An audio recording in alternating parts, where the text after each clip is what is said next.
शिंदे गुट नेता नीलम गोरे के उद्धव ठाकरे को लेकर दिए बयान ने जहां एक और राजनीतिक हलकों में हलचल मचा दी, वहीं अब पालक मंत्री संजय सिरसाट ने भी ठाकरे गुट पर कई गंभीर आरोप लगाए। नीलम गोरे के बयान पर प्रतिक्रिया देते हुए उन्होंने कहा, नीलम गोरे ने क्या कहा मुझे पता नहीं, लेकिन पिछले चुनाव में पैसे लेकर टिकट लेने की बात कई उम्मीदवारों ने स्वीकार की। सिरसाट संभाजीनगर में पत्रकारों से बात कर रहे थे।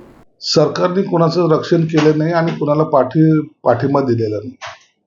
सरकारने या प्रकरणामध्ये कडक भूमिका उठवलेली आहे, आरोपींना अटक केलेली आहे, त्यांच्या मोक्का लावलेला आहे आणि त्यांना सजा देण्यापर्यंतची सर्व कारवाई ही सरकार करत आहे।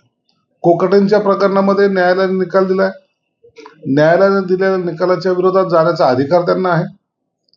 त्यानंतर खऱ्या अर्थानं ते न्यायालय काय त्यांना निकाल देते त्याच्यावर सर्व अवलंबून आहे। म्हणून आजच्या घडीला त्यांना कुठेही सरकारी पाठिंबा दिला किंवा त्यांना आम्ही काहीच कारवाई करणार नाही असं कुठेही त्यांनी जाहीर केलेलं नाही। त्याचबरोबर पक्ष आणि चिन्ह प्रकरणी न्यायालयाने तत्परता दाखवणं गरजेचं आहे असं देखील उद्धव ठाकरे म्हणतात। न्यायालयाची प्रक्रिया आहे, न्यायालयाकडे तुम्ही ते रिव्ह्यू पिटिशन पुन्हा दाखल केलं पाहिजे, पुन्हा सांगितलं पाहिजे आम्हाला थोडीशी जल्दबाजी आहे, आमचं लवकर तारीख लावा। न्यायालयाच्या पद्धतीने चालतं, त्याच्यावर कुणाचाही प्रेशर चालत नाही। म्हणून न्यायालयामध्ये जाऊन पुन्हा आपली मागणी मांडणं हा त्यांच्या समोरचा पर्याय आहे। आपले नेते आहेत नीलम गोरे त्यांनी एक खळबळजनक विधान केले। ते म्हणतात की ठाकरेंच्या सूचनेत 2 मर्सिडीज दिल्या की 1 पद मिळत होतं असं ते म्हणतात। नीलमताईंनी काय दिलं नाही दिलं त्याच्याबद्दलची मला माहित नाही, परंतु गेल्या विधानसभेच्या वेळेला अनेक जे त्यांचे उमेदवार होते त्यांनी पैसे देऊन आम्ही तिकीट घेतल्याचं जाहीर सुद्धा केलेलं आहे आणि म्हणून इतर पक्षातल्या असलेल्या अनेकांना त्यांनी पैसे घेतले, तिकीट दिलेले आहेत। माझ्या जिल्ह्यापर्यंत मर्यादित जर पाहिलं असेल तुम्ही तर वैजापूरचं तिकीट तसंच आहे, कन्नड या पैठणचं तिकीट तसंच दिलं, सिल्लोडचं तिकीट तसंच दिलेलं आहे, माझ्या पश्चिम मतदारसंघामध्ये तसंच तिकीट दिलं।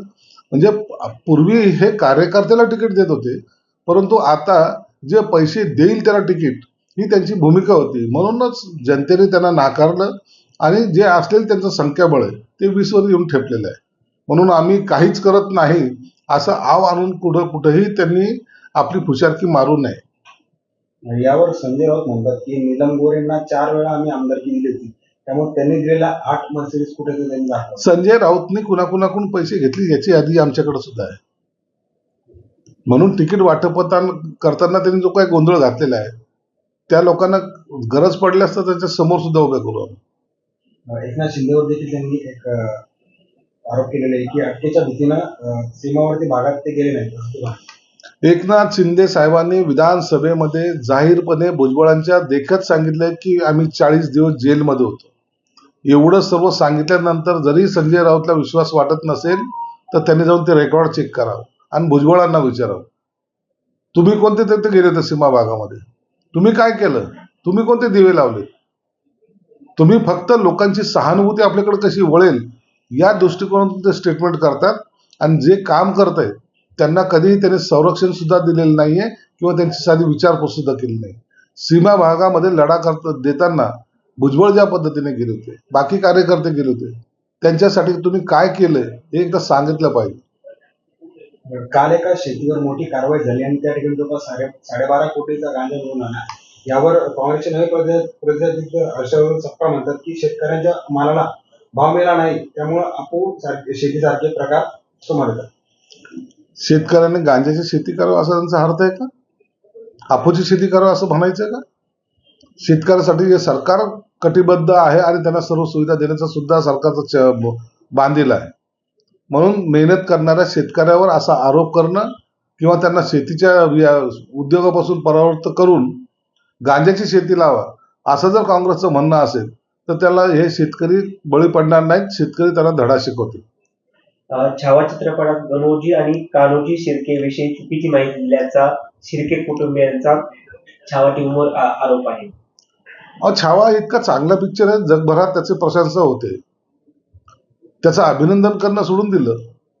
एखादा प्रसंग जर चुकीचा दाखवला असेल तर तुम्ही बोलू शकता ना त्या डायरेक्टरला, परंतु काही लोकांनी चांगली निर्मिती केल्यानंतर सुद्धा त्याच्यावर टीका करण्याचा विडा उचललेला आहे। म्हणून आमच्या महापुरुषांचे चित्रपट लवकर प्रदर्शित होत नाहीत. डायरेक्टर असेल तर त्याचं कोणी असेल, निर्माता असेल, त्याला वाटतं की आपण जर असे काही पिक्चर काढले तरच काही सामाजिक संघटना ज्या फक्त विरोध करण्यासाठी जन्मलेल्या आहेत, त्यामुळं या क्षेत्रामध्ये लोक असे पिक्चर काढायला धजावत नाहीत. एक हिंमत करून छावा हा चित्रपट निघालाय आणि प्रत्येक जण त्याचं कौतुक करतोय. म्हणून ज्यांना काही आक्षेपार्थ वाटलं असेल त्यांनी त्या डायरेक्टरशी बोललं पाहिजे. बच्चू कडू म्हणताय की लाचारी स्वीकारली असती तर आमदार होता आलं असतं. लाचारी स्वीकारून आमदार होता येत नाही. लाचार लोक भरपूर आहेत, परंतु स्वाभिमानाने तुम्ही जी काही निवडणूक लढवली, जय पराजय हा होत असतो. प्रत्येक वेळेला मतदाराला गृहीत धरणं हे योग्य नाही हे या निवडणुकीतून त्यांना कळालेलं आहे. म्हणून आता ते मतदारसंघाच्या बाहेर जात नाहीत असं माझा एकंदर त्यांच्याबद्दलची माहिती आहे.